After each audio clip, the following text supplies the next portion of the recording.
The block of plastic explosive was wired directly to the transaxle. I stared down through the reinforced glass of the second-floor guest room, my breath trapped in my lungs. It was a surgical job. 2 bricks of military-grade C4 were tucked neatly beneath the undercarriage of the midnight blue Aston Martin, parked in the motor pool below. If the ignition was turned, the blast radius would vaporize the garage. It would shatter every pane of bulletproof glass on this side of the Hollywood Hills. The digital clock on the marble console behind me flashed 2:47 in the morning. I was holding a microfiber cloth.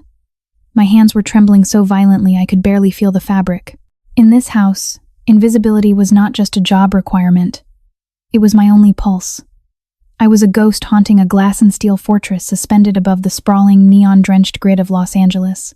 Down there, the city was a suffocating ocean of concrete, smog, and predatory greed.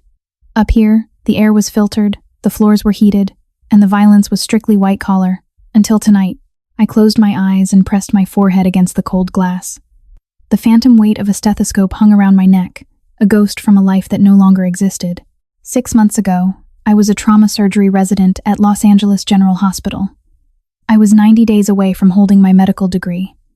90 days away from saving lives under the blinding lights of an operating room. Then the American healthcare system swallowed my family whole. My father had a massive myocardial infarction, a heart attack. That was followed by an ischemic stroke during the recovery. Then came the cascading complications. The insurance company denied the claims with the clinical detachment of an executioner. They cited pre-existing conditions. They cited out-of-network specialists. They buried us in paperwork while my father lay in a medically induced coma. The bills piled up like a landslide. $300,000, $500,000, $840,000. When the hospital administration threatened to seize our childhood home, my father woke up. He saw the numbers. He did the only thing he thought he could do to protect me from a lifetime of financial ruin. He took a handful of stolen beta blockers, walked into the freezing waters of the Pacific Ocean, and never came back. But death does not erase debt in this country. It merely transfers it to the next of kin. The collection agencies realized I could never pay, so they sold the debt to secondary buyers. The secondary buyers sold it to the shadows. The men who came knocking on my apartment door in East Los Angeles did not wear suits. They wore leather jackets and carried suppressed pistols. They bought my father's medical debt for pennies on the dollar, and they intended to collect it in blood. They looked at my hands. They told me that a surgeon's hands were valuable. They told me how many bones they could break before I would agree to run an underground trauma clinic for their cartel. I ran. I dropped out of my residency in the middle of the night. I erased my digital footprint. I threw my phone into the Los Angeles River and buried my identity. I traded my surgical scrubs for a maid's uniform. I found the one place in the city where street-level loan sharks would never dare to look: the private estate of Julian, the heir to the most ruthless legacy crime syndicate on the West Coast. Just 20 minutes before I found the bomb, I was polishing the mahogany credenza in the East Wing corridor. The house was supposed to be asleep. The only sound was the faint, rhythmic hum of the central climate control. But the heavy oak doors to Julian's private study were cracked open by a fraction of an inch. Voices drifted into the hallway. Low, tense, and vibrating with suppressed violence. I kept my head down, moving the cloth in slow, silent circles over the wood. But my ears were tuned to the frequency of trauma. I could hear the elevated heart rates in their voices. I could hear the adrenaline. It was Julian. And Darius, his towering ex-military head of security. Julian did not sound like a mob boss. He sounded like a Fortune 500 chief executive officer managing a hostile corporate takeover. His voice was smooth, measured, and dangerously calm. He was talking about Roman. Roman was an old-school gang boss who controlled the shipping ports in Long Beach. A man who still believed in drive-by shootings, extortion, and collateral damage. Julian wanted to modernize. He wanted to turn the syndicate into a strictly regulated corporate entity. No civilian casualties. No Federal Bureau of Investigation raids. Just quiet, untraceable logistics and high-end real estate laundering. But Roman was pushing back. Roman was encroaching on the downtown gentrification developments. He was leaving bodies in the streets, drawing the attention of the local authorities. Darius had warned him. I heard the heavy, gravelly tone of the ex-military contractor echoing through the cracked door. Darius told Julian that Roman was preparing for a preemptive strike. Darius said the old guard would never accept a sanitized corporate structure. They viewed Julian's diplomacy as weakness. Julian had dismissed the warning. He stated that Roman lacked the liquid capital for a sustained war. Julian believed that money dictated violence, and Roman was broke. Julian was wrong. Now, looking down at the wired explosive in the motor pool, my medical training warred with my survival instinct. The bomb was a terminal diagnosis. If I walked away, Julian would die at dawn. Darius would likely die with him. The power vacuum would tear Los Angeles apart. The streets would flood with blood as the rival factions fought for control of the city. But if I spoke up, I would cease to be invisible. To warn them, I would have to explain how I knew what a military-grade detonator looked like. I would have to demonstrate a level of tactical observation that a simple maid should not possess. Julian was an apex predator. He would see right through my disguise. He would dig into my past. He would find the erased medical records. He would find the crushing debt. And if Julian decided I was a liability and threw me back onto the streets, the loan sharks would find me before nightfall. They would finally break my hands. My chest tightened. The panic attack was a physical weight, crushing my ribs. I could feel the cortisol flooding my bloodstream, dilating my pupils, accelerating my pulse to 140 beats per minute. I looked at the bomb again. The yellow and red wires coiled like venomous snakes around the transaxle. I thought about my father. I thought about the cold ocean water closing over his head. I thought about the oath I took on my first day of medical school. First, do no harm. Silence is a form of harm. Silence is complicity. If I let Julian die to save myself, I was no better than the insurance executives who let my father die to save their profit margins. I dropped the microfiber cloth. It landed softly on the marble floor. I turned away from the window and walked out of the guest room. The hallway stretched out before me, a long, sterile tunnel of recessed lighting and imported contemporary art. Every step felt like walking toward a firing squad. My heart hammered against my sternum. I reached the heavy oak doors of the study. I did not knock. I placed my hands flat against the wood and pushed them open. The reaction was instantaneous. Before the doors even hit the stoppers, Darius had a suppressed tactical pistol aimed directly at the center of my forehead. The red laser sight painted a bright, burning dot between my eyes. I froze. I did not raise my hands. I did not scream. I kept my breathing shallow and my eyes locked straight ahead. Julian was sitting behind a massive desk of reclaimed walnut. He wore a crisp white dress shirt. The sleeves rolled up to his forearms, revealing faint, faded scars. He did not flinch when the doors opened. He simply stared at me. His dark eyes were calculating, cold, and infinitely deep. The silence in the room was absolute. The only sound was the faint, metallic click of Darius disengaging the safety on his pistol. Julian leaned back in his leather chair. He looked at my uniform. He looked at the cheap orthopedic shoes on my feet. Then he looked at my face. He spoke softly. He asked me what exactly I thought I was doing in his private study at 3 a.m. I ignored the gun pointed at my head. I forced my heart rate to slow down. I channeled the exact clinical tone I used when delivering a critical pathology report to an attending surgeon. I told him not to start the Aston Martin. Darius shifted his weight. The red dot on my forehead remained perfectly still. Darius demanded to know what I was talking about, his voice a low, threatening growl. I delivered the diagnosis. I kept my voice entirely flat, stripping it of all emotion. I told them there was a block of C4 wired to the transaxle of the vehicle in the motor pool.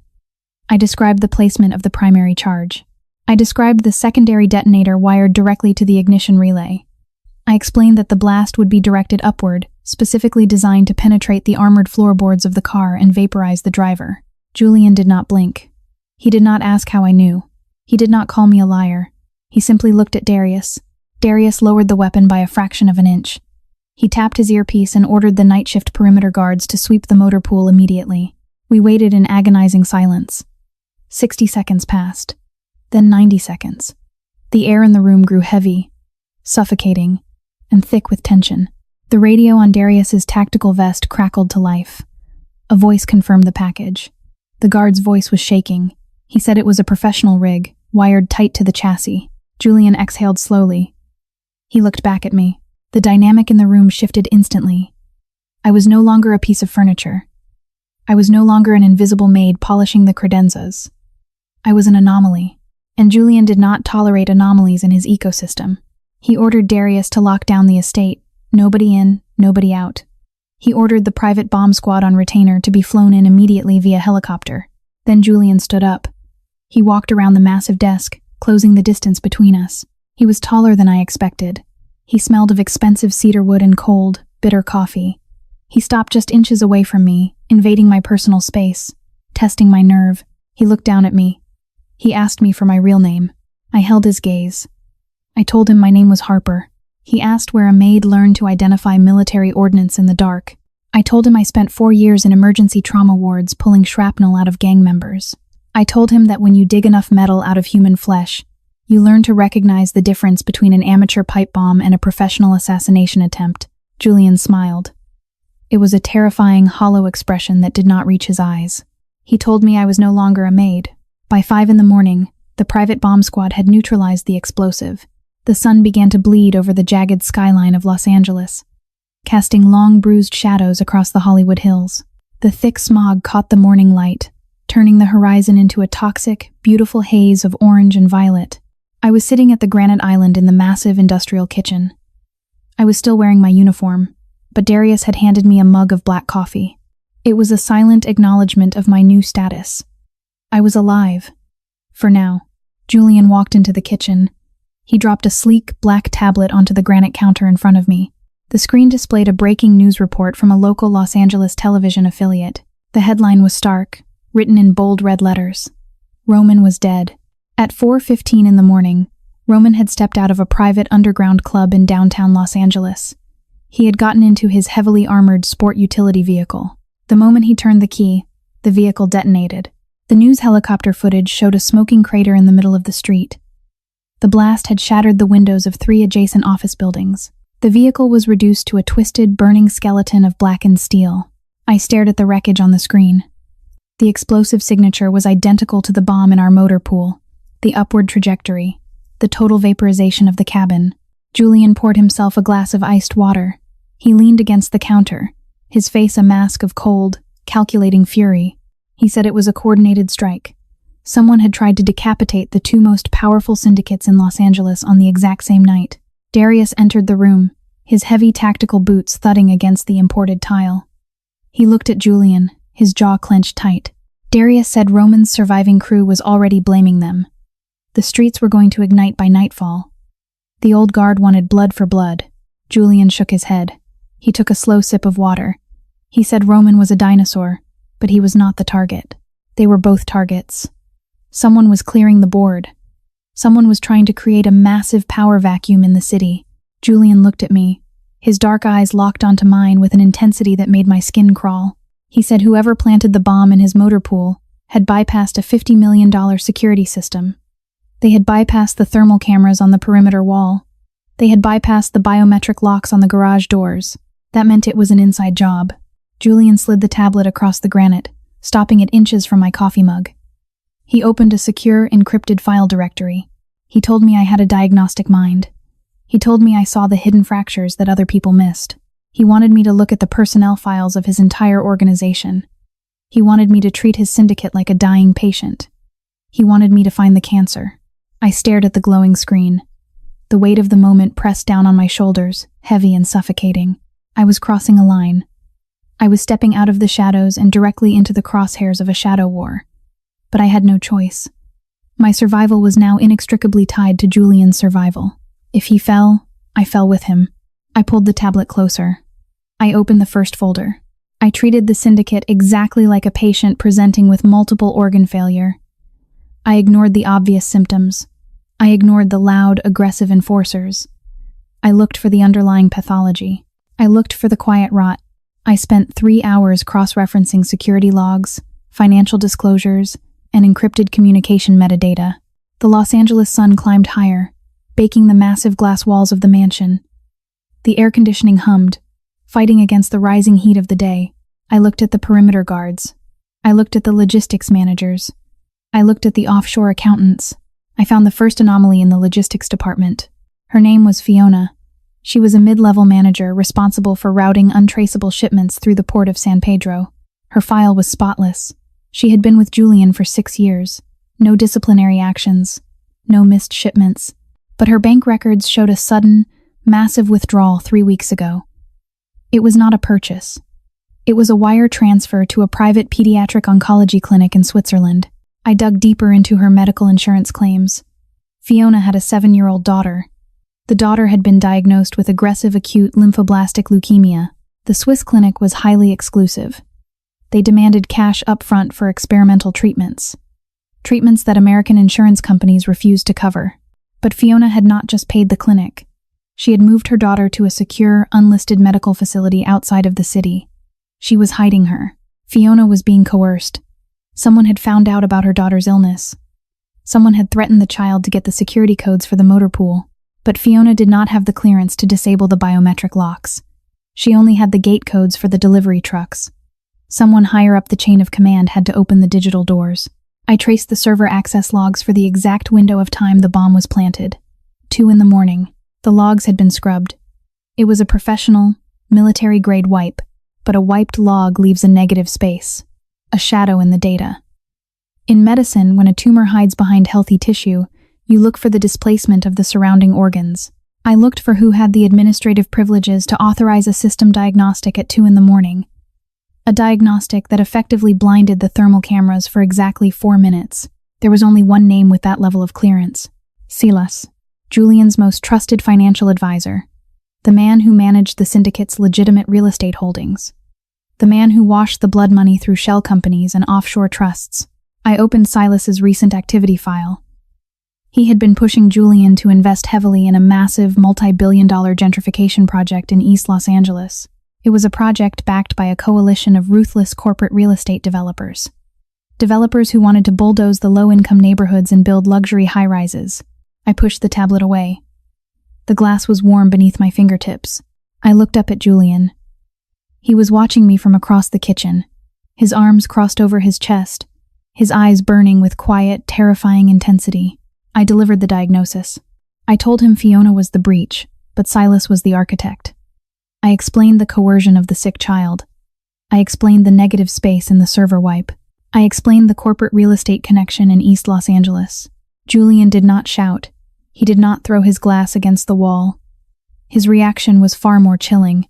He simply went completely still. The temperature in the room seemed to drop 10 degrees. His breathing slowed to an almost imperceptible rhythm. He looked at Darius. He gave a single, sharp nod. Darius turned on his heel and walked out of the kitchen without a word. They brought Silas to the underground garage an hour later. The garage was a cavernous expanse of polished concrete and harsh fluorescent lighting. It smelled of expensive motor oil, exhaust fumes, and cold, primal fear. Silas was a man in his late 40s. He wore a bespoke gray suit that probably cost more than my father earned in an entire year. But right now, the suit was violently wrinkled. His face was pale, slick with a sheen of cold sweat. He was strapped to a heavy steel chair in the dead center of the room. Julian stood directly in front of him. Darius stood by the reinforced steel door, his arms crossed, his face an unreadable mask. I stood in the shadows near the back wall, watching the operation unfold. My heart pounded a steady, heavy rhythm against my ribs. Julian did not raise his voice. He did not strike the man. He laid out the evidence with the clinical, devastating precision of a prosecuting attorney. He mentioned Fiona's daughter. He mentioned the 4-minute blind spot in the server logs. He mentioned the C4 wired to the transaxle. Silas broke almost immediately. He was a man of spreadsheets, profit margins, and boardrooms. He was not built for the visceral reality of violence. The crushing weight of his betrayal shattered his composure. He wept. He strained against the heavy straps binding his wrists. He begged for his life, his voice cracking and pitching upward in terror. He confessed. He swore on his life that he did not know about the bombs. He swore he only provided the security windows for what he thought was a simple surveillance operation. Julian stepped closer. He asked Silas who bought his loyalty. Silas shook his head frantically, tears streaming down his pale face. He said he did not know their real names. He said they were a proxy group, a private intelligence firm working directly for the corporate real estate developers. They had promised Silas a seat at the table. They promised him massive equity in the new, gentrified Los Angeles. They called it a corporate merger. They wanted to wipe out the old, messy syndicates. They wanted to replace them with a sanitized, corporate-controlled underworld that answered only to the board of directors. Julian listened in absolute silence. His face betrayed zero emotion. When Silas finally finished sobbing, his chest heaving with ragged breaths, Julian reached inside his tailored jacket. He pulled out a suppressed tactical pistol. He racked the slide. The metallic click echoed sharply against the bare concrete walls, sounding like a judge's gavel. Julian raised the weapon, extending his arm, aiming the barrel directly at the center of Silas's chest. My heart slammed against my ribs. I had seen death in the trauma ward. I had seen bodies torn apart by bullets, crushed by cars, and broken by disease, but I had never watched a cold-blooded execution. I stepped out of the shadows. My voice cut through the damp, heavy air of the garage. I told Julian to stop. Julian froze. He did not lower the gun. He turned his head slightly, his dark eyes locking onto mine. He asked me why he should let a traitor breathe for another second. His voice was a razor blade wrapped in silk. I walked toward him. My legs felt like lead, heavy and uncooperative, but I forced myself to stand tall. I looked at the black barrel of the gun, then up at Julian's face. I told him that a dead man provides no intelligence. I told him that if he pulled that trigger, he was no better than Roman. He was just another street thug with a gun, reacting to pain with blind, useless violence.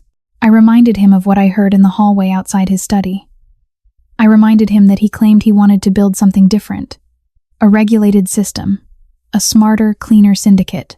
I pointed at Silas, who was hyperventilating in the steel chair. I said Silas was a coward, but he was also a critical financial node. He had the routing numbers for the proxy group. He had the encrypted communication channels. If Julian killed him, the trail went cold. The corporate developers would simply hire another proxy, but if Julian kept him alive, Silas became a weapon. A double agent. A way to trace the blood money back to the corporate elites who ordered the strike. I looked Julian dead in the eye. I told him to be the surgeon, not the butcher. The silence in the garage was suffocating. The fluorescent lights buzzed overhead, casting harsh, unforgiving shadows across Julian's face. Julian stared at me for a long, agonizing moment. The tension in the room was a physical wire, pulled so tight it was ready to snap and take off our heads. Slowly, deliberately, Julian lowered the pistol. He decocked the weapon with his thumb and slid it smoothly back into his shoulder holster. He looked down at Silas. He told the weeping man that his life no longer belonged to him. He told Silas that his life now belonged to Harper. Julian turned back to me. A strange, almost respectful shadow crossed his face. He opened his mouth to speak. Julian turned back to me. A strange, almost respectful shadow crossed his face. He opened his mouth to speak. Before Julian could form a single word, the concrete floor beneath our feet vibrated violently. A split second later, the deafening shriek of the estate's perimeter alarms shattered the silence. The sound was absolute, a mechanical scream that tore through the underground garage. The heavy steel doors of the garage burst open. Darius sprinted into the room. His tactical vest was covered in white plaster dust. A deep laceration bled freely down the side of his face. He was holding an assault rifle, his eyes wide with a frantic, terrifying urgency. Darius did not look at Silas. He looked directly at Julian. His voice was a harsh, breathless rasp over the screaming alarms. He said they were not coming for the main house. He said they were hitting the auxiliary guest house on the western ridge. Julian's face went completely pale. The cold, calculating chief executive officer vanished, replaced by pure, unadulterated dread. Darius gripped his rifle tighter. He said Camilla's peace envoy was inside that guest house. A massive, concussive explosion rocked the foundation of the estate, raining dust from the ceiling. A fully militarized siege had just breached the walls. The lights in the underground garage flickered and died, instantly replaced by the harsh, strobing red glare of the emergency backup generators. The air filled with the acrid, chemical stench of pulverized concrete and high explosives. Julian moved with a sudden, terrifying velocity. He grabbed my arm, his fingers digging into my skin like steel clamps. He did not ask if I was ready. He simply dragged me toward the reinforced stairwell at the back of the garage. Above us, the muffled, rhythmic thud of automatic weapons fire began to echo through the floorboards. It was not the chaotic, scattered shooting of a street gang. It was disciplined. It was sustained. It was the sound of a professional military unit executing a coordinated breach. Darius took the lead, his assault rifle raised, scanning the dark corridors as we ascended into the main house. The mansion was a war zone. The floor-to-ceiling windows that overlooked the Los Angeles basin had been shattered by the shockwave. Cold night air whipped through the massive living room, carrying the smell of burning palm trees and cordite. Julian pulled me down a narrow, windowless hallway lined with imported marble. We stopped in front of a seamless steel door hidden behind a false wall panel. He pressed his thumb against a biometric scanner. The heavy steel door hissed open, revealing a claustrophobic, concrete-lined panic room. Julian shoved me inside. The space was barely 6 feet wide, illuminated by a single, pale overhead light. He reached into his waistband and pulled out a compact, black 9mm pistol. He pressed the cold, heavy weapon into my hands. He told me to lock the door from the inside. He told me not to open it for anyone except him or Darius. I looked down at the gun. It felt alien in my hands. It was a tool designed exclusively to tear through human tissue, to shatter bone, to end life. I was a trauma surgeon. My hands were trained to repair the damage that weapons like this caused. I had spent years learning how to stitch arteries and inflate collapsed lungs. Now, the heir to a crime syndicate was ordering me to hide in a concrete box with a loaded weapon. Julian turned away, racking the slide of his own pistol. He and Darius sprinted back down the hallway, heading toward the western ridge to save Camilla's envoy. The heavy steel door of the panic room slid shut automatically. The metallic clack of the locking mechanism echoed like a vault ceiling shut. I was entirely alone. The silence inside the room was absolute, heavily insulated against the chaos outside. I stared at the blank concrete walls. My breathing was shallow and rapid. The panic attack clawed at my throat, threatening to suffocate me. If Camilla's envoy died on Julian's property, the Baja cartel would unleash a war that would burn Los Angeles to the ground. The fragile, corporate peace Julian was trying to build would disintegrate, and if Julian fell, my protection vanished. The loan sharks who bought my father's medical debt would find me. They would drag me back to the underground clinics in East Los Angeles. I looked at the gun in my trembling hands. I refused to be a passive victim waiting in a tomb. I placed the pistol on the small steel table in the corner of the room. I did not know how to use it, and I refused to pretend that I did. I closed my eyes and forced my medical training to take over. I regulated my breathing. 4 seconds in, 4 seconds out. I slowed my heart rate. I detached my mind from the terror and focused entirely on the anatomy of the estate. I had spent the last 6 months cleaning every square inch of this mansion. I knew its nervous system. I knew its bones. I remembered the original architectural blueprints I had dusted in Julian's study. The estate was built in the 1920s, during the height of Prohibition. There was a forgotten maintenance tunnel.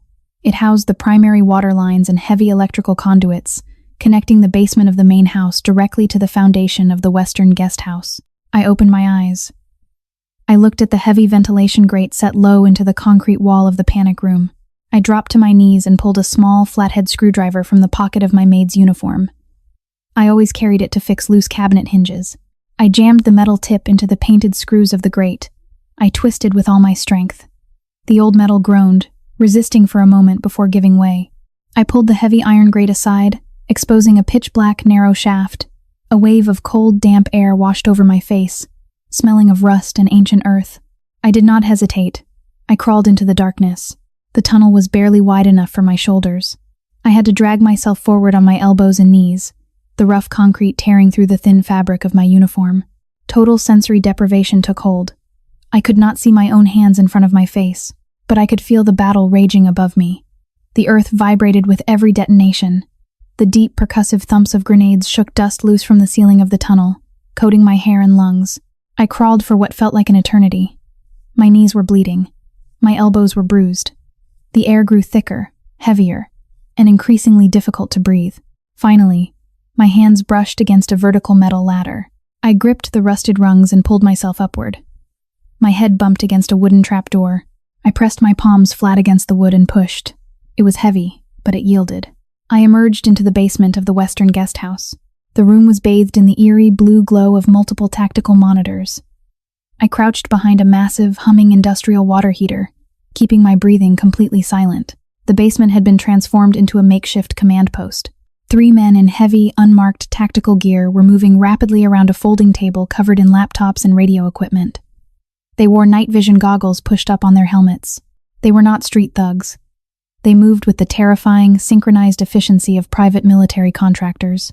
I watched them from the shadows. I listened to their radio chatter. They were coordinating the assault on the first floor above us. I noticed a spare 2-way radio resting on a stack of wooden crates, just a few feet away from my hiding spot. My diagnostic mind began to calculate the variables. I could not fight them. I had no weapon. I had no tactical training. But I understood psychology. I understood how the human nervous system reacted to sudden, catastrophic information. I understood panic. I crept forward, keeping my body pressed flat against the cold concrete floor. I reached out and wrapped my fingers around the heavy plastic of the radio.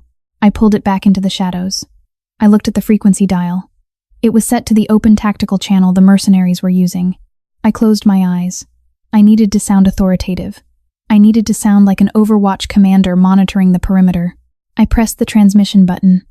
I pitched my voice low, stripping it of all emotion, adopting the exact clinical tone I used when calling a time of death in the trauma ward. I spoke directly into the microphone. I reported a massive biological hazard breach on the eastern perimeter. I stated that local law enforcement special weapons and tactics teams were 3 minutes out from our exact coordinates. I did not stop there. I used heavy medical terminology to confuse and terrify them. I reported that the primary exfiltration vehicle had been neutralized, and that 2 perimeter guards were down with severe arterial hemorrhaging and tension pneumothorax. I ordered an immediate mandatory fallback to the secondary extraction point. I told them the mission was compromised and the timeline was dead. I released the button and waited in the dark. The basement went dead silent. The 3 mercenaries at the table stopped moving. They stared at their radios. Confusion is a virus. It spreads faster than fear. One of the men grabbed his headset and demanded authentication. He demanded to know who was broadcasting on the command net. I pressed the button again. I did not answer his question. I simply repeated the clinical diagnosis. I told him that if they did not initiate a tactical retreat in 60 seconds, they would be trapped inside a federal kill box with multiple casualties bleeding out. I released the button and set the radio down on the floor. The bluff worked. The mercenary leader cursed violently. He slammed his fist onto the table. He keyed his own radio and ordered all units on the first floor to break contact and fall back to the tree line immediately. The 3 men in the basement grabbed their laptops, smashed the hard drives with the butts of their rifles, and sprinted up the concrete stairs toward the exterior doors. Within 30 seconds, the basement was empty. I stood up. My legs were shaking so badly I had to lean against the water heater for support. I had bought us a window of time, but I did not know how long it would last before they realized they had been tricked by a phantom voice. I moved toward the stairwell that led up to the first floor of the guest house. The air in the stairwell was thick with white smoke and the bitter taste of burned gunpowder. The fire alarms were screaming, a piercing, relentless mechanical wail. I pushed open the door to the first floor. The luxury guest house had been reduced to a slaughterhouse. The expensive leather furniture was shredded by bullet holes. The walls were painted with dark, sweeping arcs of arterial blood. I moved through the wreckage, my eyes scanning the floor, my medical instincts fully engaged. I found him in the formal dining room. Camilla's peace envoy was a man in his late 50s. He was wearing a tailored charcoal suit that was now soaked in a massive, expanding pool of dark crimson. He was slumped against the base of a shattered mahogany dining table. His breathing was wet, ragged, and terrifyingly shallow. I dropped to my knees beside him. I did not see a cartel representative.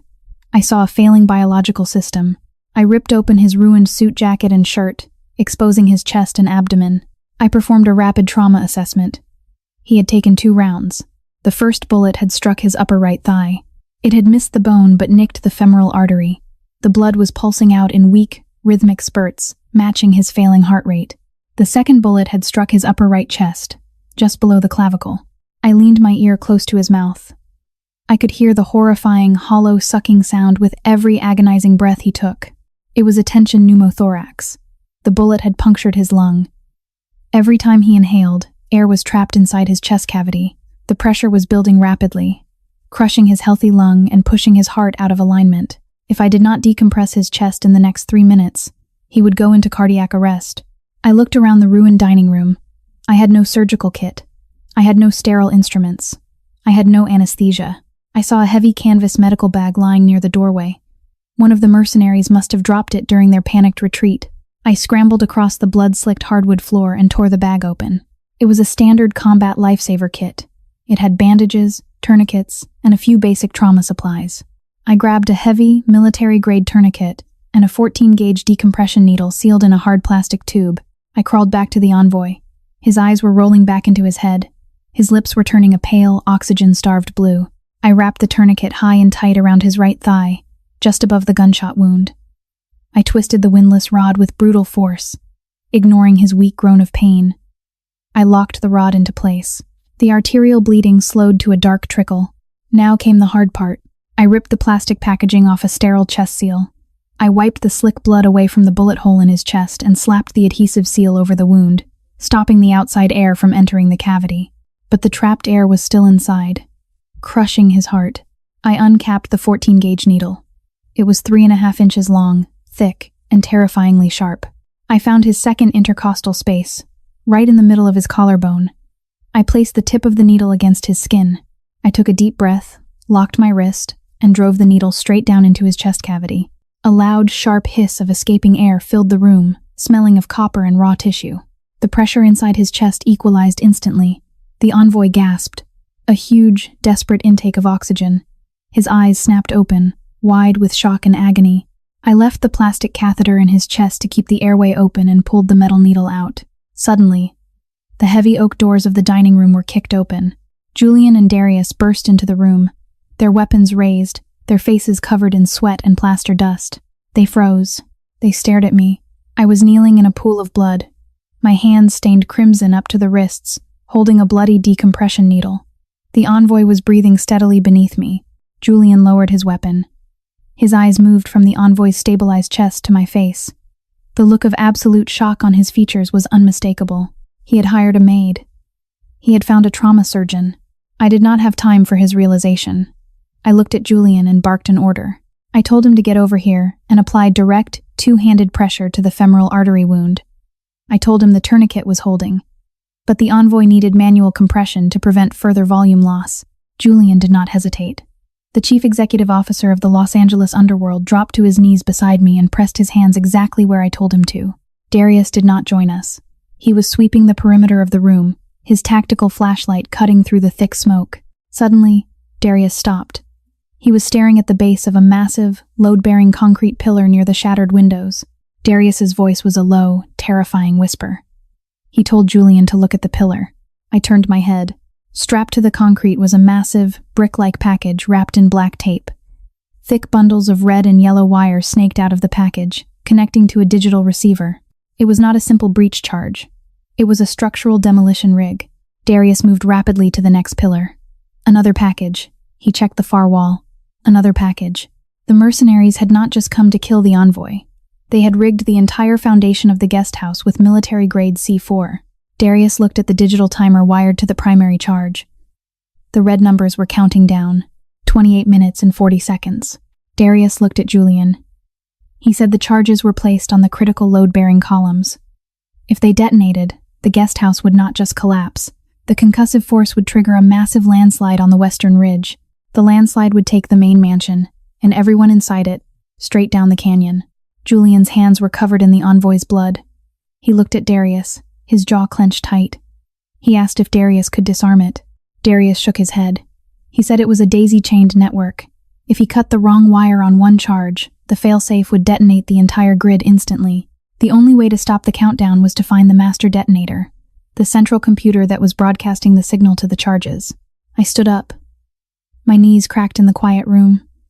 I wiped the blood from my forehead with the back of my wrist. I told them the master detonator was in the basement. I told them I had seen the command post. I had seen the laptops. Julian looked at me. He told Darius to secure the envoy and prepare for immediate medical evacuation. Julian stood up, wiping his bloody hands on his ruined dress shirt. He looked at me, his dark eyes burning with a desperate, cold intensity. He told me to lead the way. We needed Kieran, Julian's nervous, brilliant signals intelligence expert. He was the only one who could interface with a military-grade demolition network. Julian radioed Kieran, ordering him to meet us at the basement stairwell immediately. 3 minutes later, Kieran arrived. He was a kid in his early 20s, wearing a faded band t-shirt and carrying a heavy, reinforced laptop bag. He was hyperventilating, his eyes darting wildly at the blood on the walls. Julian grabbed Kieran by the shoulder, steadying him. He told the kid to breathe. He told him they had 24 minutes to save the estate. I led them down the dark, smoke-filled stairwell toward the basement. The air grew colder as we descended. The mechanical hum of the industrial water heater vibrated through the concrete walls. I pushed the heavy metal door open and stepped into the blue glow of the command post. The mercenaries were gone, but the room was not empty. Standing behind the folding table, illuminated by the harsh light of a single remaining laptop, was a woman. She was in her early 40s. She wore dark, functional, tactical clothing, but she did not carry herself like a soldier. She carried herself like a corporate executive who had finally snapped. Her posture was rigid, her face pale and drawn tight with exhaustion and absolute resolve. This was Gwendolyn, the architect of the chaos, the rogue intelligence operative hired by the real estate developers to burn the underworld to the ground. Julian raised his pistol instantly, aiming directly at her chest. Gwendolyn did not flinch. She did not raise her hands. She simply lifted her right hand into the blue light. She was holding a heavy, cylindrical device made of black steel. Her thumb was pressing down hard on a spring-loaded button at the top. It was a dead man's switch. Gwendolyn looked at Julian. Her voice was calm, steady, and utterly devoid of fear. She told Julian that if he pulled the trigger, her thumb would relax, the spring would release, the circuit would close, and the entire western ridge would vaporize in a fraction of a second. Julian froze. The barrel of his pistol remained locked on her chest, but his finger moved off the trigger. The digital timer on the laptop screen behind her showed 21 minutes. A massive psychological standoff began. The air in the basement was so thick with tension, it felt difficult to inhale. Julian tried to negotiate. He used the only language he truly understood: capital. He told Gwendolyn that whatever the corporate developers were paying her, he would triple it. He offered her offshore accounts. He offered her untraceable cryptocurrency. He offered her a private jet out of Los Angeles within the hour. Gwendolyn smiled. It was a tragic, broken expression. She looked at Julian with profound disgust. She told him he fundamentally misunderstood the transaction. She said the developers were not paying her for a hit. They were funding a demolition. Gwendolyn's eyes locked onto Julian's.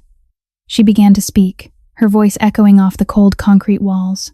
She told him about her younger sister, a 20-year-old university student, a girl who wanted to be a teacher, a girl who took a single pill at a party to help her study for final exams. The pill was counterfeit. It was pressed in a filthy basement and laced with a lethal dose of fentanyl. Gwendolyn's sister died alone on the floor of her dormitory room. Her heart stopped beating before the ambulance even arrived. Gwendolyn had used her corporate intelligence clearance to track the supply chain. She traced the counterfeit pill back to a distribution hub in Long Beach. A hub controlled by Roman. A hub that moved its product through logistics channels protected by Julian's syndicate. Gwendolyn's voice cracked, heavy with a grief so profound it seemed to crush the oxygen out of the room. She said Julian and Roman were a disease. They built empires on the shattered lives of innocent families.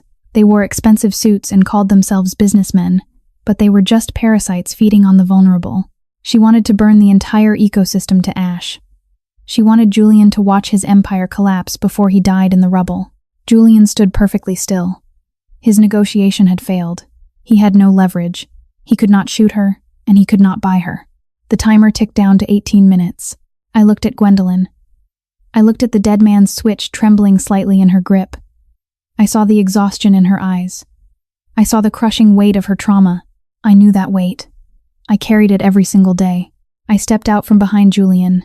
Julian hissed my name, trying to grab my arm, but I pulled away. I walked slowly toward the center of the room, placing myself directly in the line of fire between Julian's gun and Gwendolyn's switch. Gwendolyn's eyes snapped to me. She looked at my blood-soaked maid's uniform. She looked at my empty hands. She demanded to know who I was. I kept my voice low, steady, and entirely clinical. I did not speak to her like an enemy. I spoke to her like a patient standing on the edge of a roof. I told her my name was Harper. I told her I was a trauma surgeon. I told her I understood exactly what it felt like to have the American machine grind a family member into dust. I did not break eye contact. I began to tell her my own story. I told her about my father. I told her about the heart attack. I told her about the insurance executives who sat in glass boardrooms and decided that my father's life was not worth the cost of his treatment. I told her about the $800,000 in medical debt. I told her about the night my father walked into the freezing Pacific Ocean because he thought his death would save me. I told her about the loan sharks who bought that debt. The men who threatened to break my surgical hands if I did not become their slave. Gwendolyn's grip on the switch tightened.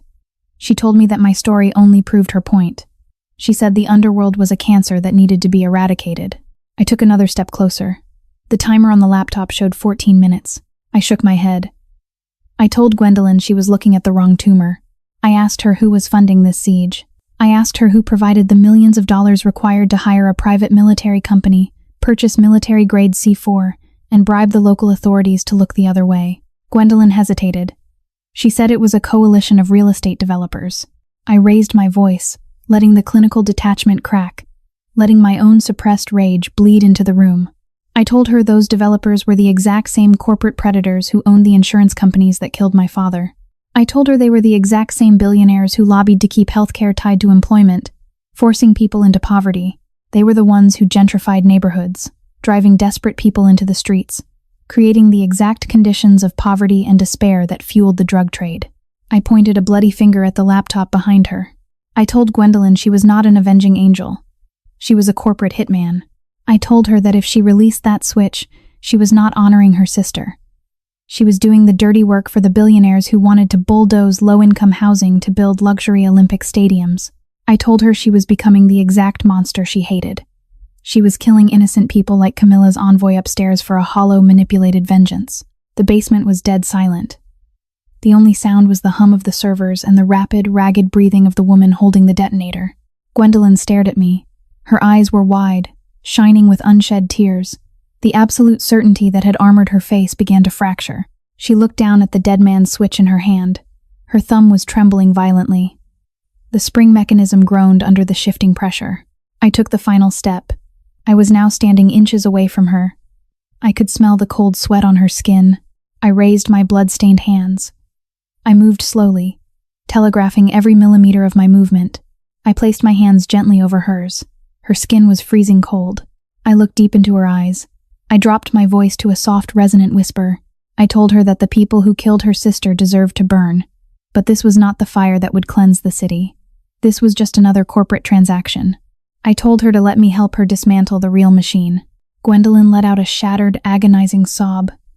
The grief finally broke through the anger, collapsing her from the inside out. Her knees buckled slightly. I held her hand steady. Slowly, agonizingly, I guided her trembling fingers. I reached down with my left hand, found the heavy steel safety pin dangling from the bottom of the device, and slid it smoothly back into the locking chamber. The switch clicked. The circuit was physically blocked. The dead man's trigger was neutralized. Gwendolyn collapsed against the folding table, burying her face in her hands, weeping with the raw, devastating sound of a woman who had finally stopped running from her own pain. I stepped back, exhaling a breath I felt like I had been holding for 6 months. Julian immediately ordered Kieran forward. The young hacker practically dove onto the laptop. His fingers flew across the keyboard in a blur of panicked keystrokes. He bypassed Gwendolyn's administrative locks, accessed the master demolition network, and initiated a hard system override. The red digital numbers on the screen froze at exactly 3 minutes and 12 seconds. Kieran slumped back in his chair, wiping a thick layer of sweat from his forehead. He looked at Julian and nodded. The network was dead. The C4 was inert.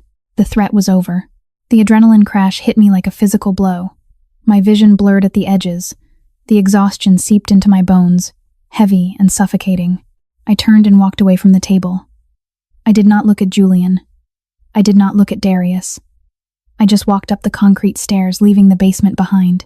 The sun was fully up when I finally sat down. I was in the massive, industrial kitchen of the main house. The floor-to-ceiling windows revealed a clear, bright Los Angeles morning. The smog had been blown away by the night winds, leaving the jagged skyline looking sharp and deceptively peaceful. The estate was a graveyard of shattered glass, splintered wood, and bullet casings. Private cleanup crews were already moving silently through the corridors, erasing the evidence of the war. I was sitting at the granite island. I was still wearing my ruined maid's uniform. The envoy's blood had dried on my hands, flaking off like dark rust. I stared at the surface of the granite, my mind entirely blank. Then, the silence was broken. A sharp electronic vibration buzzed against the granite. It was my burner phone, the cheap plastic device I kept hidden in my locker. The phone that only had one contact number programmed into it. I stared at it for a long moment. The screen glowed with an unknown international caller identification. I reached out with a trembling, blood-stained hand and picked it up. I pressed the green button and held the phone to my ear. I did not say hello. The voice on the other end of the line was female. It was older, elegant, and terrifyingly calm. It carried the heavy, undeniable weight of absolute authority. It was Camilla, the matriarch of the Beysha cartel. She did not introduce herself. She did not ask how I was.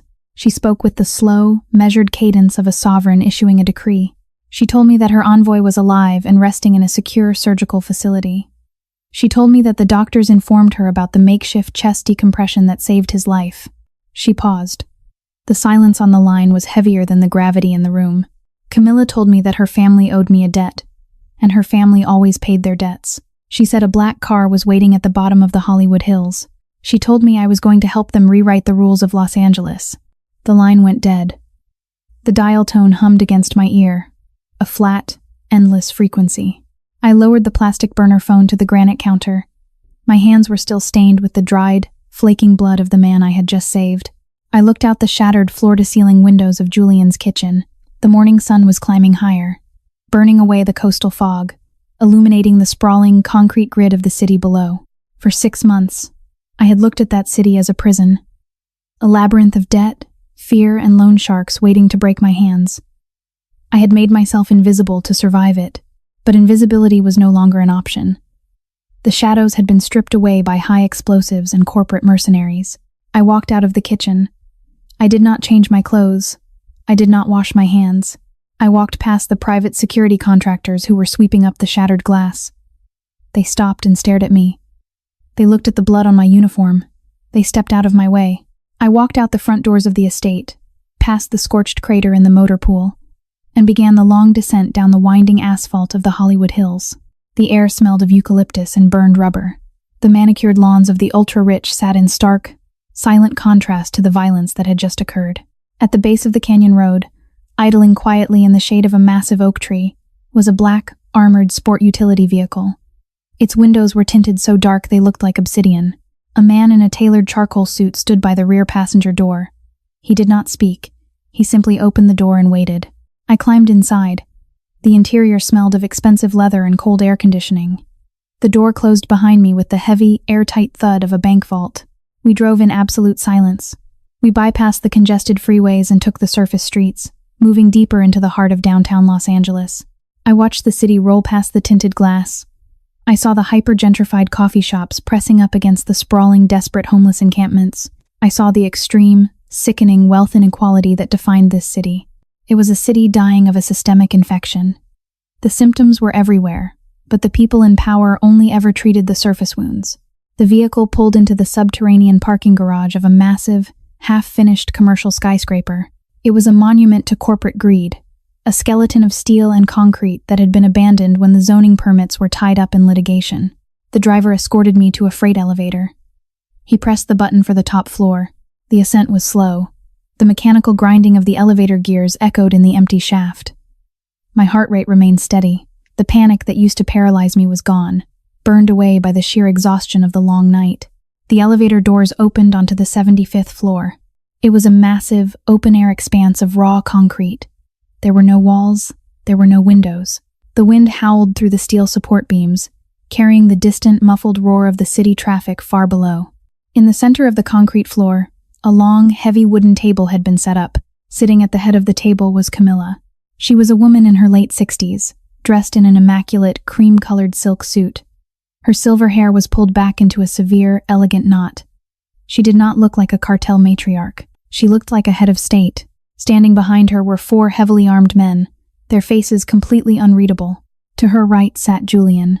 He had changed into a fresh, dark suit, but the exhaustion was etched deeply into the lines around his eyes.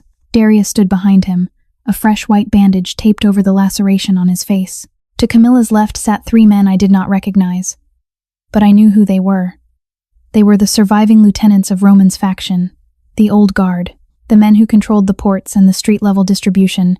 They looked angry. They looked like they were ready to pull their weapons and turn this unfinished skyscraper into a slaughterhouse. I stepped out of the elevator. The wind whipped at my ruined maid's uniform. Every eye at the table turned to me. They looked at the blood on my clothes. They looked at the cheap orthopedic shoes on my feet. Roman's lead lieutenant sneered. He leaned forward, resting his heavy, tattooed forearms on the wooden table. He asked Julian if this was some kind of joke. He asked why a maid was walking into a syndicate summit. Julian did not answer him. Julian looked at Camilla. Camilla raised a single, manicured hand. The gesture was slight, but it carried the weight of absolute authority. The lieutenant snapped his mouth shut instantly. Camilla looked at me. Her dark eyes were sharp, calculating, and entirely devoid of warmth. She told me to approach the table. I walked forward. My footsteps echoed against the bare concrete. I did not stop until I was standing directly opposite Camilla, at the far end of the long wooden table. Camilla spoke. Her voice was smooth, carrying a faint aristocratic accent. She told the men at the table that the woman standing before them was the reason her envoy was currently breathing on a ventilator instead of lying in a morgue. She told them that I had diagnosed a military-grade explosive in Julian's motor pool. She told them I had outsmarted a squad of corporate mercenaries. She told them I had performed a field chest decompression with a 14-gauge needle in the middle of a firefight. Camilla leaned back in her chair. She said I was not a maid. She said I was a surgeon. And more importantly, I was entirely neutral. I did not belong to Julian. I did not belong to Roman's crew. I did not belong to the Baja cartel. Camilla looked at me. She said the underworld of Los Angeles was bleeding to death. The turf war was destroying their profit margins, drawing federal attention, and leaving them vulnerable to outside predators. She said they needed a treaty, a binding agreement to regulate the violence and restructure the territories. But none of the men at the table trusted each other. They needed a mediator. Someone who operated strictly on logic, evidence, and clinical detachment. Camilla told me that I was going to write the Los Angeles Accord. I looked around the table. I looked at the vicious egos, the suppressed rage, and the decades of inherited bloodshed sitting in those chairs. I did not feel fear. I felt the familiar, cold clarity of the operating room. I placed my blood-stained hands flat on the wooden table. I looked directly at Roman's lieutenant. I told him that his organization was suffering from a massive hemorrhage. I told him that his retaliatory drive-by shootings were the equivalent of applying a dirty bandage to an arterial bleed. It was loud, it was messy, and it was ultimately fatal. The lieutenant's face flushed with anger, but he did not speak. Camilla's presence kept him anchored to his chair. I turned my attention to Julian. I told him that his vision of a corporate syndicate was a beautiful theory, but his immune system was compromised. I told him that by ignoring the street-level poverty and the desperation of the old guard, he had allowed a massive infection to take root in his own organization. I pointed out that his own financial advisor had sold him out to corporate real estate developers. I looked at all of them. I raised my voice, letting it carry over the howling wind of the high-rise. I told them they were fighting over the scraps of a city that was actively trying to bulldoze them. I told them about Gwendolyn. I told them about the private intelligence firm hired by the billionaires who wanted to build the Olympic gentrification mega-projects. I explained the pathology of their enemy. The corporate elites did not care about territory. They cared about zoning laws. They cared about property values. They wanted the syndicates to wipe each other out so the developers could buy the blood-stained land for pennies, bulldoze the low-income housing, and build luxury high-rises. I told them that if they did not stop fighting each other, the corporate machine would pave over all of their graves. The silence at the table was absolute. The anger had evaporated, replaced by a cold, terrifying realization. I began to prescribe the treatment. I laid out the terms of the Los Angeles Accord. It was not a peace treaty based on morality. It was a corporate merger based on survival. I demanded the immediate cessation of all street-level violence. No more drive-by shootings. No more civilian casualties. Any faction that left a body in a public space would be entirely cut off from the cartel's supply lines. I mandated shared logistics. Roman's crew would maintain control of the shipping ports, but they would use Julian's encrypted corporate networks to move the product silently. I established strictly regulated zones. The gentrified downtown areas were off-limits for any visible syndicate activity. The violence had to become invisible. It had to become white-collar. I spoke for 2 hours. I diagnosed every fracture in their operations and forced them to accept the splint. I used my clinical detachment to navigate their vicious egos, shutting down their arguments with cold, undeniable data. When I finally finished, my throat was raw. Camilla looked at the men at the table. She asked if anyone objected to the anatomical restructuring of Los Angeles. Roman's lieutenant looked at the concrete floor. He looked at Julian. Then he slowly shook his head. He accepted the terms. Julian nodded his agreement. The pragmatist had finally gotten his corporate syndicate, even if he had to share the boardroom. Camilla turned her dark eyes back to me. A faint, genuine smile touched the corners of her mouth. She said the diagnosis was brilliant. The treatment was brutal, but necessary. Then she asked the final question. She asked what my fee was. She told me that a mediator of my caliber did not work for free. She offered me a percentage of the port logistics. She offered me a penthouse in the financial district. She offered to wipe my father's medical debt from the ledger permanently. I looked at the cartel matriarch. I thought about the crushing weight of the debt that had destroyed my family. I thought about the loan sharks who had hunted me. I told Camilla that the debt was already erased. The men who held it answered to Julian, and Julian answered to the Accord. I told her I did not want a penthouse. I did not want a percentage of the narcotics trade. I wanted a hospital. I leaned over the table. I told them that the violence in this city would never truly stop. The Accord would minimize it, but the structural poverty of Los Angeles would always produce casualties. I demanded the funding for a massive, state-of-the-art underground trauma clinic in East Los Angeles. I laid out the exact specifications. I wanted 3 fully equipped operating theaters. I wanted magnetic resonance imaging machines. I wanted an endless supply of broad-spectrum antibiotics, surgical steel, and sterile blood bags. I told them the clinic would treat anyone who walked through the doors: uninsured civilians, homeless addicts, gang members bleeding out from territorial disputes. I told them I would not ask for insurance cards. I would not ask for identification. And I would never, under any circumstances, report a gunshot wound to the local authorities. I looked at Julian. I looked at Roman's lieutenant. I told them they were going to fund this clinic as a mandatory tax for the Los Angeles Accord. They were going to pay for the damage their ecosystem inflicted on the city. Camilla stared at me for a long, silent moment. The wind whipped her silver hair around her face. She slowly reached into her silk jacket and pulled out a heavy, gold-plated fountain pen. She said the terms were acceptable.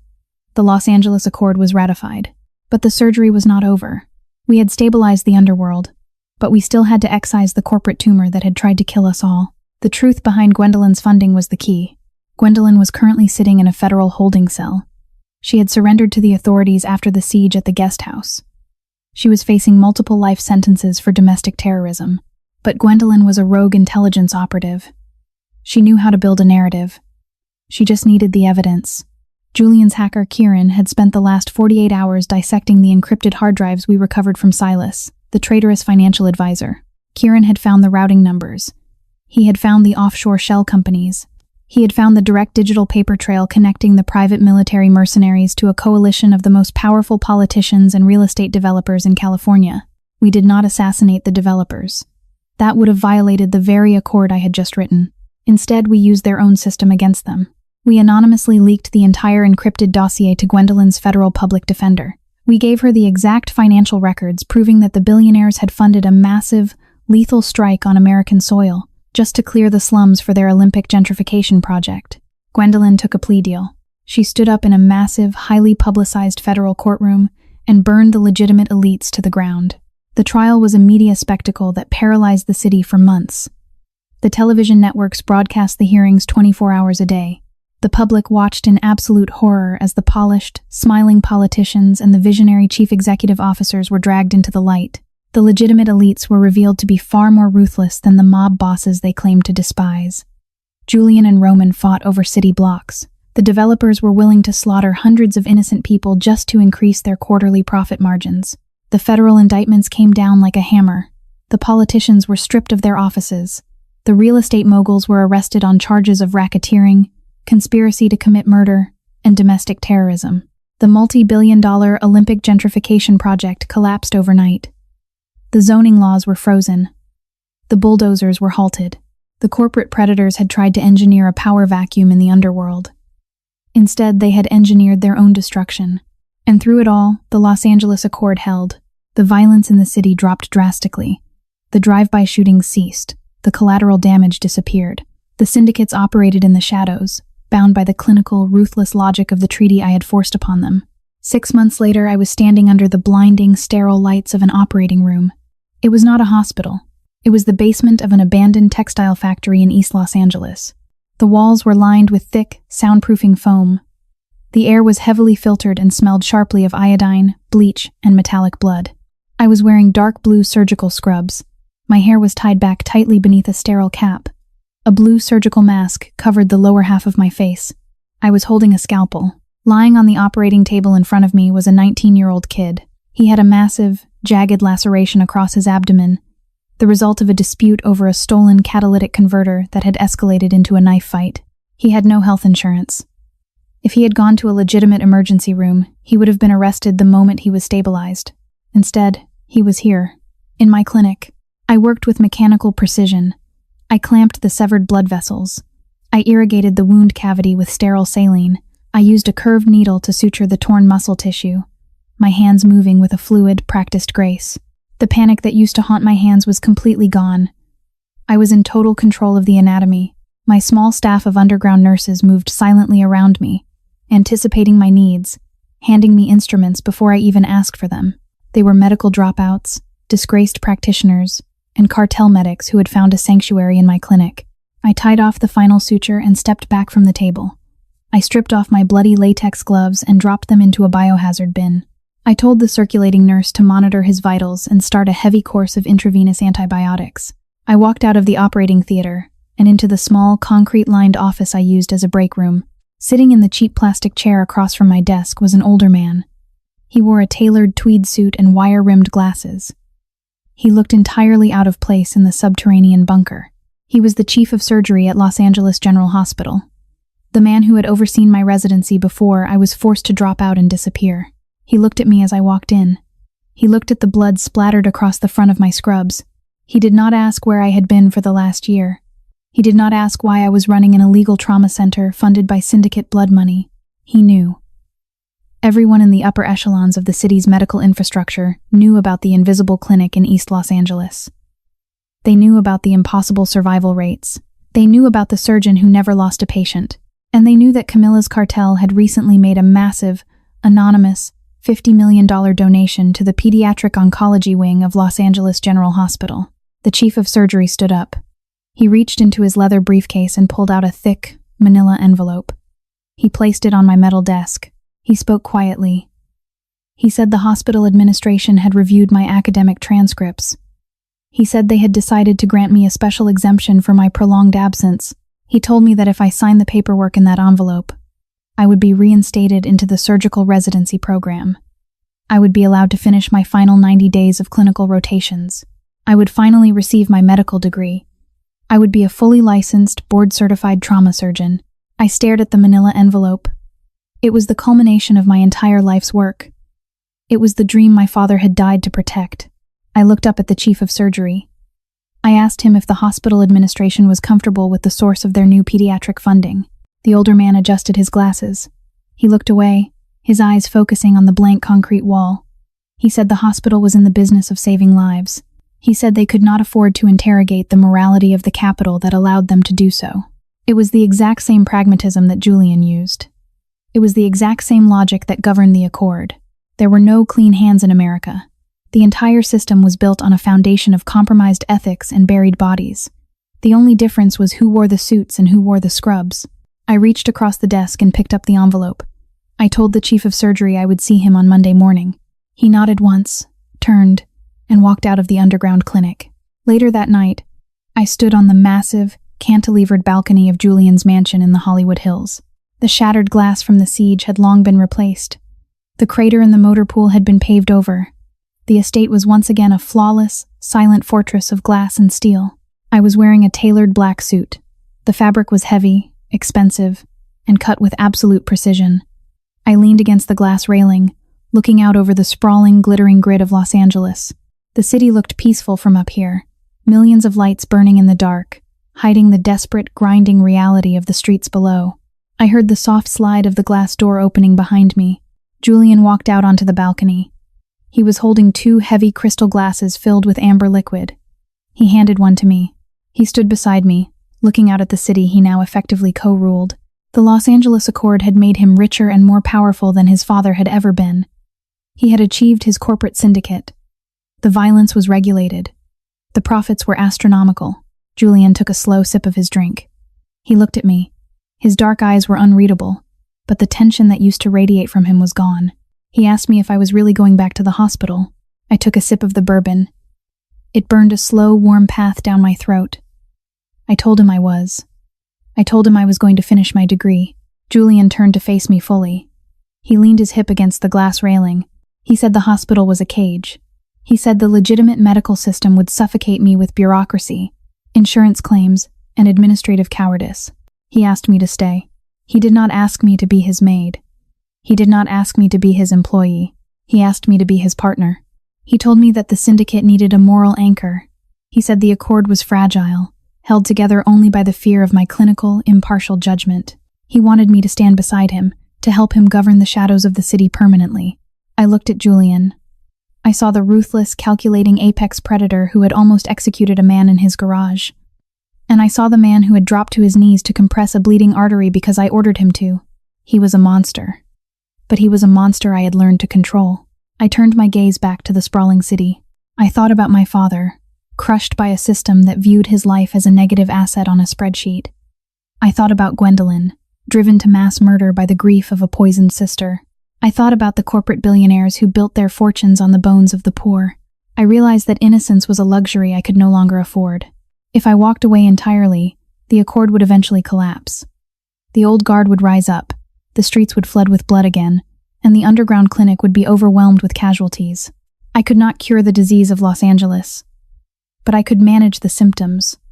I could hold the tourniquet tight. I looked back at Julian. I told him I was accepting the residency at the hospital. I was going to get my medical license. I was going to operate in the blinding light of the legitimate world, but I told him I was keeping the underground clinic in East Los Angeles. And I told him I was keeping the accord. I would remain the mediator. I would remain the neutral ground. I would be the surgeon who stitched the broken pieces of the underworld together when they threatened to tear themselves apart. Julian stared at me for a long time. A slow, genuine smile spread across his face. It was a look of absolute, terrifying respect. He raised his crystal glass in a silent toast. He accepted my terms. I turned back to the city. The cold night wind whipped across the balcony, pulling at the fabric of my suit. I was no longer the terrified medical dropout hiding from loan sharks. I was no longer the invisible maid polishing the mahogany credenzas of a crime boss. I was a fully licensed trauma surgeon who funded her practice with cartel blood money. I was the architect of a shadow treaty that held the most violent men in California by the throat. I had looked into the darkest, most corrupt fractures of the American machine, and I had not blinked.